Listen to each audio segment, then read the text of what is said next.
ushtarak, përfaqësuesi i Ministrisë së Punëve të Jashtme dhe të Mbrojtjes të Gjermanisë, edhe ata thënë, në tekstin e marrëveshjes parashihet që forcat serbe të largohen nga Kosova, edhe UÇK-ja të mos funksionojë. Po të mos ketë UÇK. Të transformohet. Po transformohet, po nuk ka qenë bile parapamas transformimi. Jo, s'ka qenë parapamas. Pra të përmbyllet misioni. Po, ushtria serbe, policia serbe largon nga Kosova, UÇK-ja shpërbëhet, edhe NATO e merr përgjegjësinë për sigurinë në Kosovë, KFOR-i. Edhe kanë reaguar, edhe zoti Selimi, Recep Selimi, sidomos Fatmir Limaj, edhe Jakub Kasniqi, edhe Sulejman Selimi kanë thënë se na ju falenderojmë për përkrahjen, por Kosova duhet ta ketë një forcë mbrojtëse, një ushtri, e cila bashkëpunim, koordinim me forcat e NATO-s do të kontribojë dhe të jetë garance e çlirimit të Kosovës dhe të pavarësisë të Kosovës. Pastaj zhvilluan negociata të tjera, sepse aty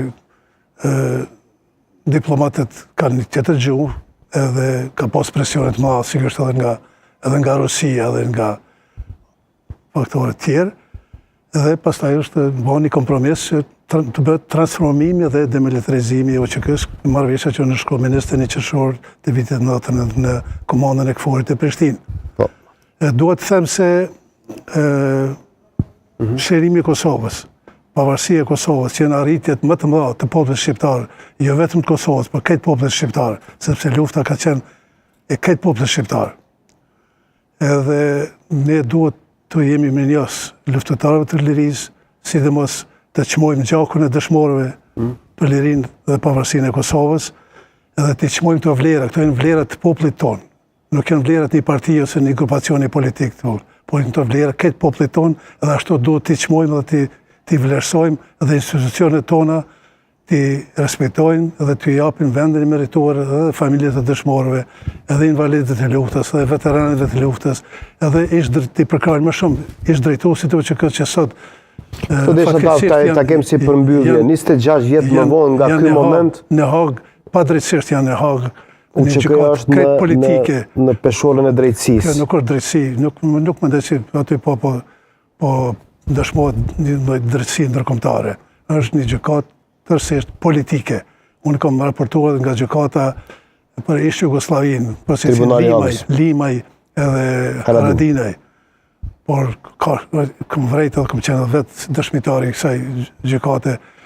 Si unë djetë në ato momente kur ishë si dëshmitar? Shumë shtirë. Nuk kam besu që do të vijë dita që unë edhe si gazetar do të jem një nga dëshmitarët i kësaj gjykate, por mendoj se kam arritur që ta prezentoj punën time si gazetar, pikpamjet e mia si gazetar, që shumë parë në luftën e UÇK-s, që shumë kam parë rezistencën e popullit tonë për liri dhe pavarësi, dhe vlerësoj se luftëtarët e UÇK-s, ish drejtuesit e UÇK-s dhe ish shpallësit e pavarësisë Kosovës, ndërtuesit e shtetit Kosovës, zoti Thaçi, zoti Selimi, zoti Veseli, zoti Kasniqi dhe të tjerët, nuk e kanë vendin në Hag dhe ata duhet kënë përkrahje më të madhe nga institucionet tona, edhe nga qeveria, edhe nga kuvendi, edhe nga presidenca që mirërisht nuk e kanë atë përkrahje që kanë pas luftëtarët e Kroacisë, që ka pas komandanti i Gotovina, këtë aparati shtetëror ka qenë në shërbim të mbrojtjes, së luftës, së drejtë të popullit kroat për liri dhe pavarësi. Kështu që duhet institucionet tona të formohen sa më parë, të konsolidohen sa më parë dhe të ekzistojë një unitet, që ka ekzistuar një unitet me zotit Thaçi, zotit Rugova, zotit Bukoshi, zotit Daci dhe të gjithë faktorëve atëherë pas luftës, cilët e kanë gjithë Kosovën shkatruar dhe kanë bërë përpjekje që Kosova të rindërtohet dhe populli i Kosovës të kthehet sa më parë në vatrat e veta dhe dihet shumë mirë që sa shpejt u kthye populli i Kosovës në vatrat e djegura, por ka pas një vullnet të jashtëzakonshëm që të jetojë në vatrat e djegura, por në Kosovë, në Kosovën e lirë, për të cilën kanë sakrifikuar shumë breza, shumë breza. Berisha, në mbylljen e këtij emisioni, 26 vjet më vonë, përsëri lufta e Kosovës në peshorën e drejtësisë. në një institucion hibrid, 26. Dëgja, veç institucionin, Paçi, Veseli, institucionin atje kemi kriju në Kuvendin e Kosovës. Është votuar nga deputetët e Kosovës, që do të thotë nga përfaqësues të vullnetit popullit Kosovës. Këto epitetet, jo kriminale, jo serbe, jo këto nuk i shkojnë. Jo një që mi shoh gjykatën e Supreme të Kosovës, atë cilën dush. Prandaj këto do të më heq nga rendi ditës. Ajo gjykatë monin mend, Hashim Thaçi nëse mbate kom përsëri 100 herë.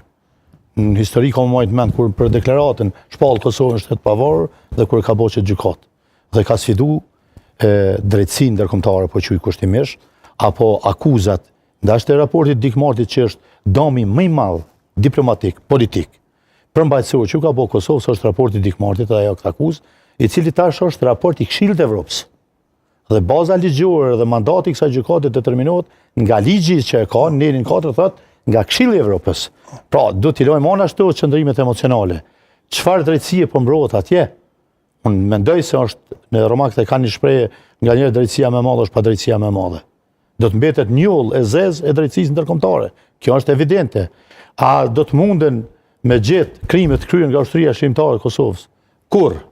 Përkundër faktit, kushtrimi jam befasu, kur se kom pa në rrjetet sociale. Po çtash një ditë, ka një javë. E kom pa një skenë, kryeministri në një anë dhe shkelzen Gashi, tash e kom thënë jam i mirë, në anën tjetër në 2 mikrofona. Dhe flet shkelzen Gashi se si u që ka kryer edhe me mira dikon. Ka vrarë plaka, fëmijë e tjera. Dhe kryeministri thotë, ky është shkelzen Gati, nuk është në për podruma duke u fshehur, as në për zyret prokurorisë, por është në kabinetin tim këshilltar. Jam shoku. Pra, po harrojmë se do të i kalojmë ato. Unë di se ai ka publikuar një libër për gjitha masakrat që kanë ndodhur këtu. Unë e kom trujt, ne e kom rujt. Një 3-4 herë se s'më isha me besu. Para qeverisë, para hyrjes qeverisë, në 2 mikrofona, e kom dëgjuar, e kom ta dërgoj më saj. Pra, çfarë do të thonë me këto? Ne po mendojmë se këto janë pyetje individi. Jo, termi ndërmarrje për bashkët kriminale përfshin të gjithë spektrin e njerëzve që janë angazhuar me pa atë që po shihnin në ato skena dhe me na pa neve në televizion shqiptar të fol shqip. Shteti Kosovës është aty. Edhe tjetër, unë mendoj se është përpjekje për minimin e shtetit pavarur të Kosovës. Mendoj se duhet të shifë ka herë duhet në detaje fshehet djalli. Të quhet ditë paqe. Nuk është në rregull. Kush e ka quajtur ditë paqe? Kretë Kosovë, sot zyrtarisht quhet dita e paqes. Leti që i thojmë në zhargonin ditor, dita e çlirimit. Unë po flas që quhet zyrtarisht. Fëmijët, nxënësve tanë, sot ju është tanë më shkru esej për ditën e paqes. Sa është keq? Shumë keq. Pse? Sepse nga lufta kushtrim vjen liria. Po çlirohet liria. Dita e çlirimit. Unë po bëj interpretime profesionale, s'po foli me emocion. Mund të jemi revoltuar për shkak se po ma fyn gjakun aty në shife, nëse gjithçka buron nga to galeria i kanë gjak rënj. Të thuash, kjo është dita e paqes, është fyerja atyre. Kjo do të thotë se nuk ka pas luftë, fëmijët tanë do të më thonë, s'ka pas luftë armatosur, as çlirim, por ka pas një konflikt që ka përfunduar me një kompromis. Kështu do t'ju themi sipas interpretimit që i bëjmë ditës së çlirimit. Se nga lufta vjen liria, pastaj liria mundson vendosjen e drejtësisë herë kushtrim, e mbi drejtësi vendoset paqja. Në Kosovë ende s'ka paqe. Sepse ende ketë për çdo kur e që s'dihet ku janë.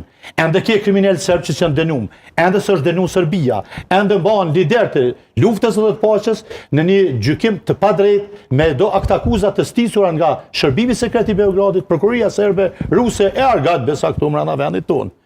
Pra, kjo është burimi i paqes, drejtësia. Kur vendoset drejtësia, ndërtohet paqja. E drejtësia në Kosovë ende është larg. Edhe paqja për këtë arsye është larg.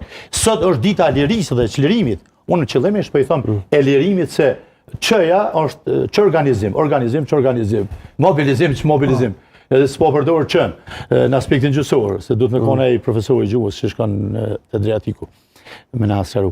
Por problemi është këtu, se kemi të bëjmë me ditën e lirisë, që erdhi si rezultati i sakrificës së ushtrisë shlirimtare të Kosovës, së popullit Kosovës, së miqve tonë dhe aleatëve tonë, dhe për shkak dështimit përmes diplomacisë me e shu ose me ndal të farë gjenocidin serb. Prandaj, unë mendoj se populli, rinia që janë e ardhmja këtij vendi, duhet ta ruajnë kujtesën të pastër, jo t'jau përzime dhe t'jau njollosi me forma